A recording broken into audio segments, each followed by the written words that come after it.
Alors ensuite, on passe donc à la question 9. La question 9, quelle est-elle? On vous dit que... alors, on réordonne les nombres. Alors ça, il faut comprendre un petit peu comment ça marche. On considère T un élément de epsilon n. Alors, je vous ai dit au-dessus ce que c'était que epsilon n. Ce sont les applications de 1n dans lui-même. On réordonne, donc on prend une application.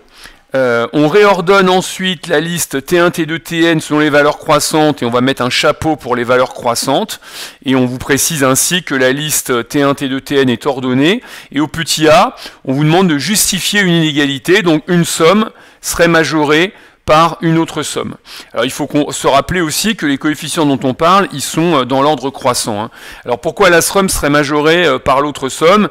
Eh bien c'est évidemment lié au fait que les nombres ici ont été réordonnés. D'accord? Et si on regarde les indices de sommation, on somme de petit n à grand N.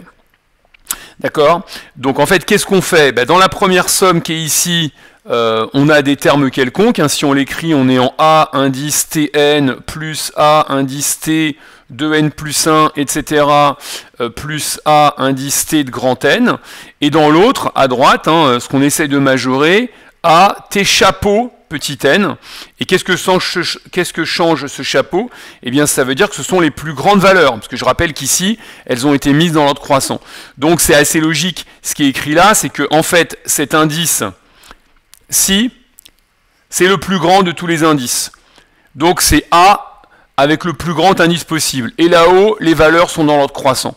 Donc, forcément, cette valeur, eh bien, elle est plus grande que toutes les valeurs ici, mais elle est surtout plus grande que la plus grande, alors je ne sais pas laquelle c'est, mais elle est forcément plus grande que la plus grande, quelle qu'elle soit. Je ne connais pas la plus grande, mais celle-là, à droite, c'est la plus grande de toutes. Et celle d'en dessous, eh bien, toujours pareil, parce que là-haut, c'est dans l'ordre croissant, c'est la deuxième plus grande. Donc, elle est forcément plus grande que le deuxième terme le plus grand du côté gauche. Alors si on retrouve l'énoncé, il est dit justifié. Donc justifié, ça attend une explication qui soit pas, comment dire, une démonstration calculatoire. Et en fait, c'est comme ça qu'on va s'en sortir. C'est pas très facile à exprimer proprement, mais ce qu'on peut expliquer, c'est que on a des indices TK.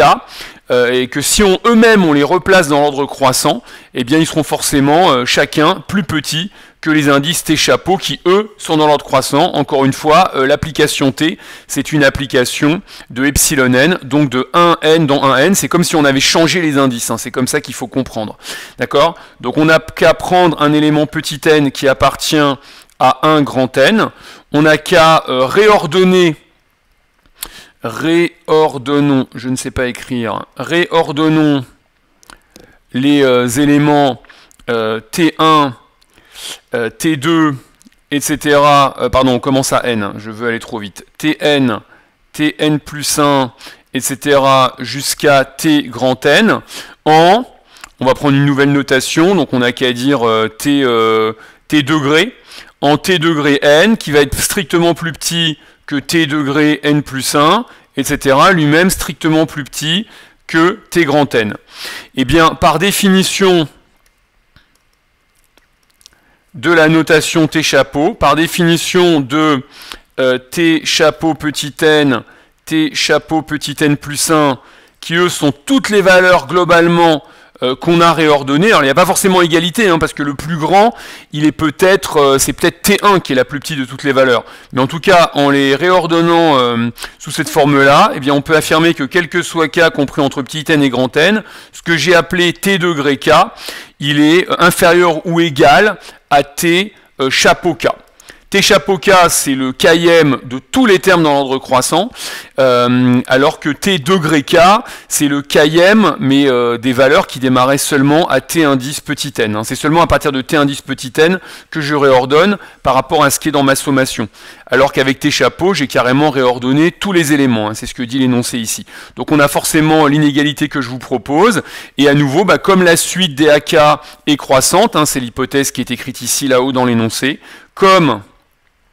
On peut écrire ça sous cette forme-là. Comme AK est une suite croissante, eh bien, on peut affirmer que quel que soit K appartenant à petit n, grand N, A indice T degré K est inférieur ou égal à A indice T chapeau K.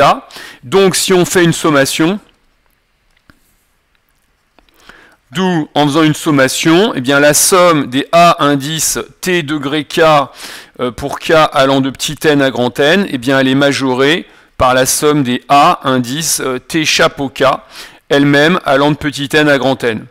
Or, j'ai fait un réagencement par ordre croissant, avec ma notation de T degrés, là, mais ce qui est écrit ici, quitte à changer l'ordre de sommation, c'est la même chose que la somme des A indices TK de petit n à grand N. Ce sont exactement les mêmes termes qui ne sont juste pas écrits dans le même ordre. On pourrait faire ce qu'on pourrait considérer comme un changement d'indice.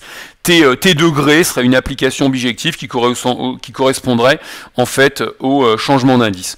Et donc, on a bien justifié, comme l'énoncé le souhaitait. Pareil, je ne vais pas recopier le résultat dans le cadre, histoire de gagner du temps, mais on a, en réordonnant les termes de la somme de gauche, on est arrivé au résultat.